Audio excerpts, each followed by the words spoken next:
Hey guys, what's up? This is Jeff. I'm here with Mark, and we're back with 90% Sports. This time we're talking about Conference USA, previewing the conference, and talking about football. Football. Yes, football. So, Mark, you want to start us off by talking about the changes in the league? Yeah. So the Conference USA is going to be adding Western Kentucky and Old Dominion, and they're going to be losing Tulsa, Tulane, and East Carolina, which is actually quite a big loss for the Conference USA and losing ECU. If my math is correct, that leaves them at 13 teams, which you cannot split up evenly. Correct, and that is also a -1 if you were subtracting the numbers. Yeah, they were at 14. I can math, unlike the Big Ten. Yes, and the Big 12. Correct. Old Dominion's coming up from FCS. Yeah, so it's going to be interesting to see what they can do. They're going to light it up.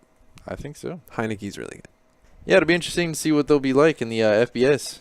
Yeah, and I think WKU has a chance to step in and actually be competitive because, yeah, they lost Bobby Petrino and I think one or two assistants to Louisville, but Jeff Brom, former Louisville quarterback, he was the offensive coordinator under Petrino, and he just immediately stepped up to become the head coach. Right. And he kept most of the staff intact and just kept everything the same. Also, they're the Hilltoppers, and their mascot is Big Red. Not the mascot, but the head of the mascot is supposed to be a hill. Wow. Yeah. That's quite original. I love them already now. Yeah. They're in Bowling Green, Kentucky. There was a big-ass sinkhole that was All right, now we're moving to our sleeper. Who you got as your sleeper team? I'm actually going to go right back to your Hilltoppers. My sleeper team is going to be Western Kentucky. Last year they went 8-4. This year they got Leon Allen back. He's going to be the running back next year. He averages 5 yards carry.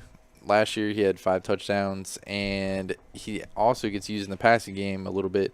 Last year he had 22 receptions. I think this year he's going to be able to add a nice little balance to their attack, give them some screen options. So I think they're going to be one of the sleeper teams that have a chance to come out on top of the Conference USA. I was going to go with them, and then I seriously wrote in my notes, I don't even know.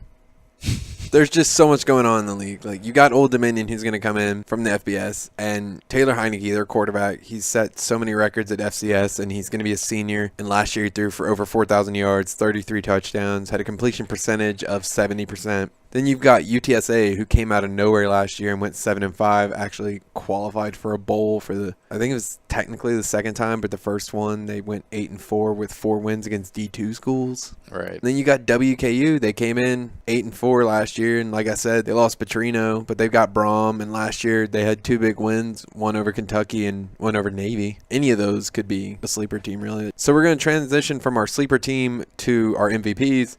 Mark, who do you have as the defensive MVP? Let's mix it up a little bit. My defensive MVP could actually double as a sleeper pick if we were going to pick sleeper picks for athletes. Ricardo Williams, who's going to be transferring from Miami, and he's going to Marshall. Defensive end, 6'5", 251. He was looking for more playing time. That's his reason for transferring from Miami.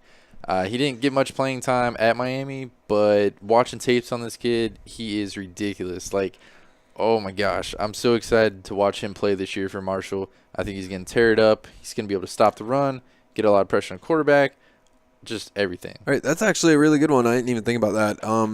Linebacker Evan McKelvey out of Marshall. He sat out most of his true sophomore year after an injury and came back, had a great redshirt sophomore year last year. Led the team with 97 tackles. Majority of those were solos and even had interception. I guess I can just go ahead and transfer into the offensive MVP talk. It's from the same team. It's going to be a quarterback, Rakeem Cato. He's an elite quarterback playing in Conference USA. Right. Actually, that's going to be my same exact offensive MVP. I guess we ended up picking the same guy. He's on the Manning Award list. Last year he had 39 touchdowns, 9 interceptions, 3,900 passing yards. Dude is automatic. And when you're playing against Conference USA defense, I mean, he's going to light it up this year. He might go for more than 39 touchdowns. So look for over 40 touchdowns this year, maybe even 45. The offense is going to be stacked, and we can actually transition right into my Conference USA winner. It's going to be Marshall. Yeah. Like, they have no real competition other than, I was saying Western Kentucky might have a chance, but it's going to come down to the game against Marshall. Marshall is returning 13 starters. They have an easy schedule, and they actually have potential to go 13-0. So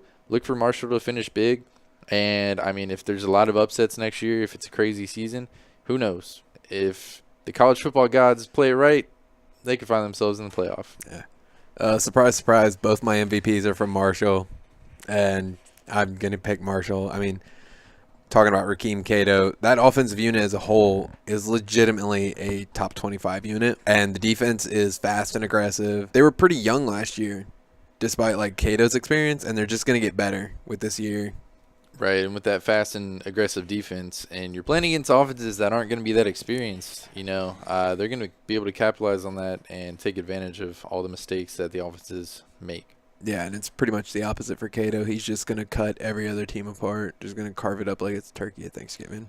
Oh, that was clever. Is it making you hungry? So that's our Conference USA preview. Marshall's just no question. So for Mark, I'm Jeff, and you've been listening to 90% Sports. And 10% heard.